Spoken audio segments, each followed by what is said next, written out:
दोस्तों नमस्कार। शांति पर वॉइस यूट्यूब चैनल में आप सभी का स्वागत है। आज के इस वीडियो में हम महाराष्ट्र की राजनीति पर बात करेंगे। महाराष्ट्र में लोकसभा और विधानसभा के चुनाव एक साथ नहीं होंगे, इस विषय पर विश्लेषण करेंगे। वीडियो को लाइक, शेयर और चैनल को सब्सक्राइब करना मत भूलिए। इन 2 महीनों में या अगले 2 महीनों में लोकसभा के चुनाव हो सकते हैं, लेकिन इस लोकसभा चुनावों के साथ महाराष्ट्र के विधानसभा के चुनाव भी हो सकते हैं। ऐसी एक चर्चा दबी आवाज में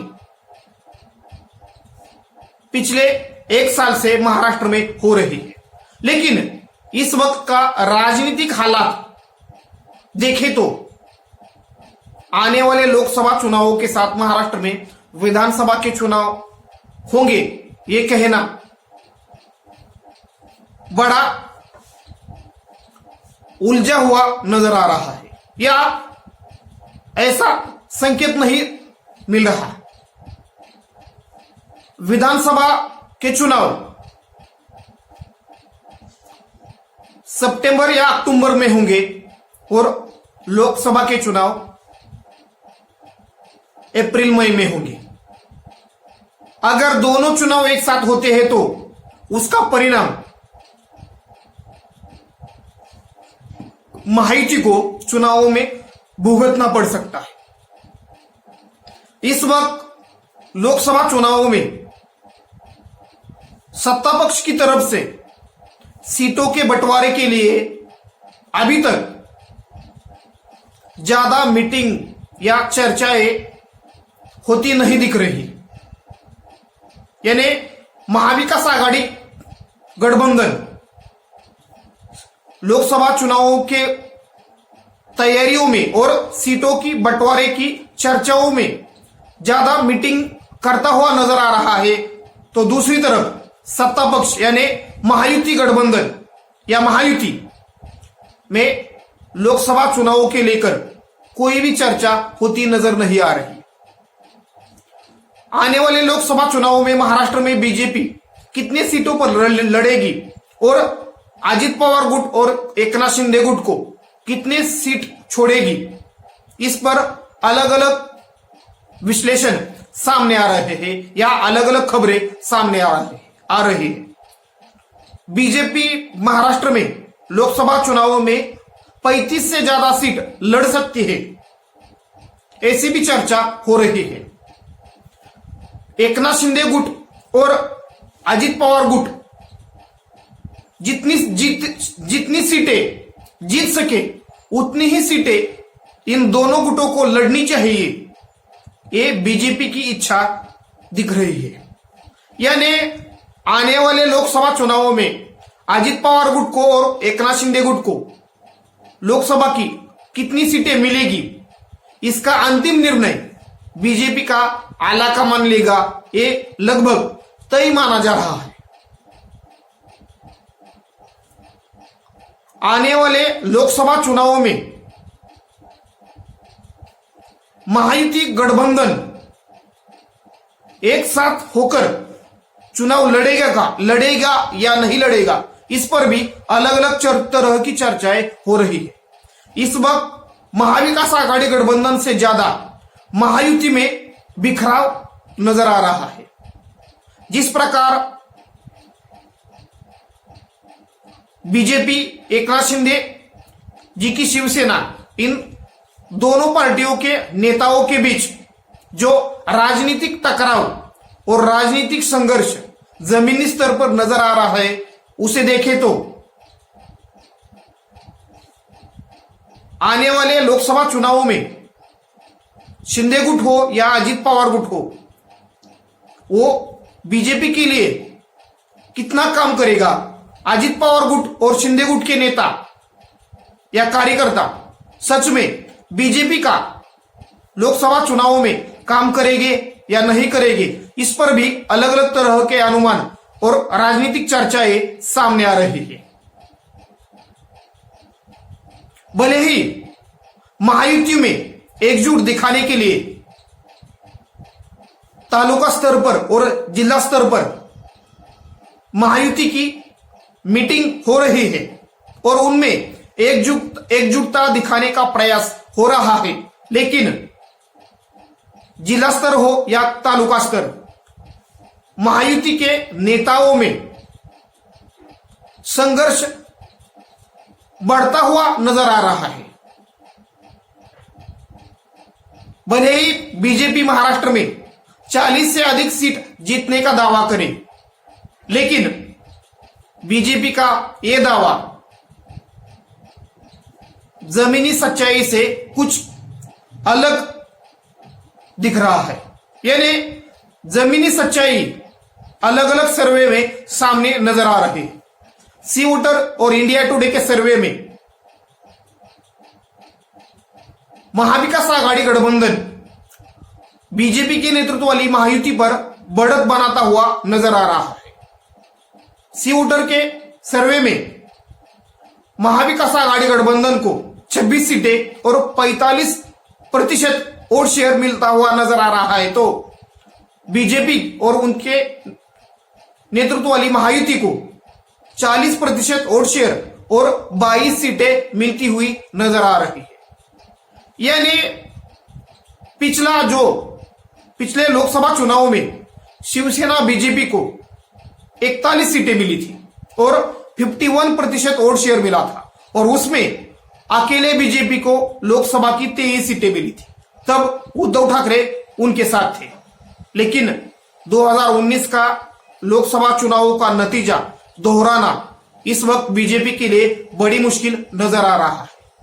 10 साल की नरेंद्र मोदी सरकार की एंटी इनकम्बेंसी, एकनाथ शिंदे सरकार के खिलाफ जनता में जो नाराजगी है, मराठा रिजर्वेशन का सवाल हो या ओबीसी रिजर्वेशन का सवाल हो, इसके कारण महाराष्ट्र में सरकार के खिलाफ एक माहौल बनता हुआ नजर आ रहा है। सरकार की विफलताएं, इनके कारण और जिस प्रकार से एनसीपी और शिवसेना को तोड़ा गया, उसके कारण बीजेपी के खिलाफ जनता में नाराजगी नजर आ रही है। आने वाले चुनाव में बीजेपी को जनता सबक सिखा सकती है, ऐसे भी संकेत जमीनी हालात देखकर हमें मिल रहे हैं। भले ही बीजेपी के कार्यकर्ता, बीजेपी के नेता कितना ही दावा करे कि हम 40 से अधिक सीट या 45 से अधिक सीट जीत लेंगे, लेकिन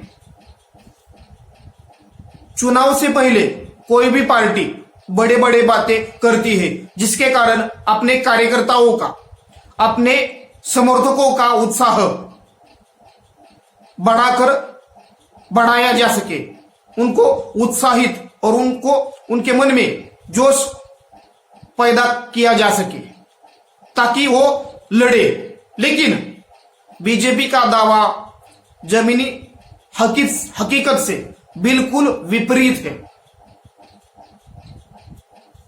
इस वक्त महाराष्ट्र में जो राजनीतिक समीकरण बना है और लोकसभा चुनाव में बीजेपी और बीजेपी के नेतृत्व वाली महायुति में जो बिखराव नजर आ रहा है, शिंदे गुट, अजित पवार गुट और बीजेपी के नेताओं में जो अनबनी और संघर्ष नजर आ रहा है, उसे देखें तो लोकसभा और विधानसभा चुनाव एक साथ नहीं हो सकते, ये हमें इसके कारण नजर आ रहा है। अगर विधानसभा और लोकसभा चुनाव एक साथ लेने का निर्णय बीजेपी के आलाकमान ने किया तो उसका उल्टा परिणाम लोकसभा चुनावों में पड़ सकता है और बीजेपी को बड़ा नुकसान उठाना पड़ सकता है। क्योंकि अगर लोकसभा चुनावों में टिकटों में अनदेखी की गई और नाराजगी बढ़ी तो उसका परिणाम विधानसभा के सीटों पर और लोकसभा के सीटों पर हो सकता है। यानी अगर टिकट कटे या बड़े बड़े दावेदारों को टिकट नहीं दिए गए तो अजित पवार गुट, शिंदे गुट के नेता एक दूसरे के खिलाफ काम कर सकते हैं और उसका अच्छा खासा फायदा महाविकास आघाड़ी गठबंधन को मिल सकता है। महाविकास आघाड़ी गठबंधन इस वक्त कागज पर बिखरा हुआ नजर आ रहा है, लेकिन जनता के परसेप्शन में उसके लिए एक उम्मीद नजर आ रही है। अगर वंचित बहुजन आघाड़ी महाविकास आघाड़ी गठबंधन के साथ आती है तो हमें आने वाले लोकसभा चुनाव में एक बड़ा उलटफेर महाराष्ट्र में देखने को मिल सकता है। 1998 में शरद पवार जी के नेतृत्व में जब चुनाव लड़ा गया तब कांग्रेस और उसके सहयोगी दलों ने उस वक्त प्रकाश आंबेडकर जी हो या उनके नेतृत्व वाली पार्टियां हो, उन्होंने लगभग लोकसभा की 48 में से 38 सीटें जीती थी। कुछ उसी प्रकार का रिजल्ट आने वाले लोकसभा में महाविकास आघाड़ी को मिल सकता है या ऐसे नतीजे महाविकास आघाड़ी के पक्ष में आ सकते हैं। इस वक्त महाविकास आघाड़ी का नेतृत्व उद्धव ठाकरे कर रहे हैं। शरद पवार जी से ज्यादा इस वक्त उद्धव ठाकरे जी को लेकर महाराष्ट्र में सहानुभूति नजर आ रही है।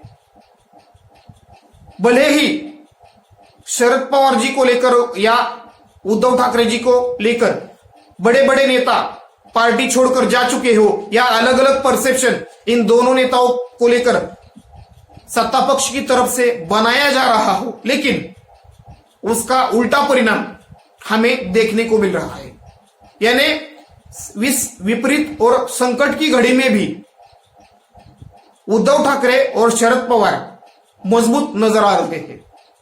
उनकी इन दोनों नेताओं की मजबूती, कांग्रेस का साथ और प्रकाश आंबेडकर अगर इस महाविकास आघाड़ी गठबंधन में शामिल होते हैं तो आने वाले चुनाव में बड़ा उलटफेर हमें महाराष्ट्र में देखने को मिल सकता है। यानी एक तरफ उत्तर भारत में सी वोटर के सर्वे में बीजेपी की लहर, नरेंद्र मोदी जी की लोकप्रियता नजर आ रही है, लेकिन महाराष्ट्र में बीजेपी की लहर और नरेंद्र मोदी जी की लोकप्रियता को जनता ने पूरी तरह से खारिज किया हुआ नजर आ रहा है।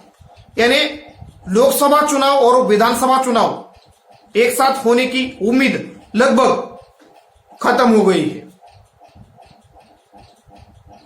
लेकिन बीजेपी का आलाकमान सरप्राइजिंग डिसीजन लेने के लिए माना जाता है। बीजेपी का आलाकमान बड़े निर्णय ले सकता है और सरप्राइजिंगली विधानसभा और लोकसभा एक साथ हो भी सकती है। लेकिन इस वक्त का जो राजनीतिक माहौल है और राजनीतिक समीकरण है और महायुति के लिए जो एक राजनीतिक माहौल महाराष्ट्र में बनता हुआ नजर आ रहा है और महायुति की मुश्किलें सरकार होते हुए भी बढ़ती हुई नजर आ रही है, उसे देखें तो महाराष्ट्र में लोकसभा और विधानसभा के चुनाव एक साथ होने की उम्मीद लगभग कम नजर आ रही है। धन्यवाद। वीडियो को लाइक, शेयर और चैनल को सब्सक्राइब करना मत भूलिए।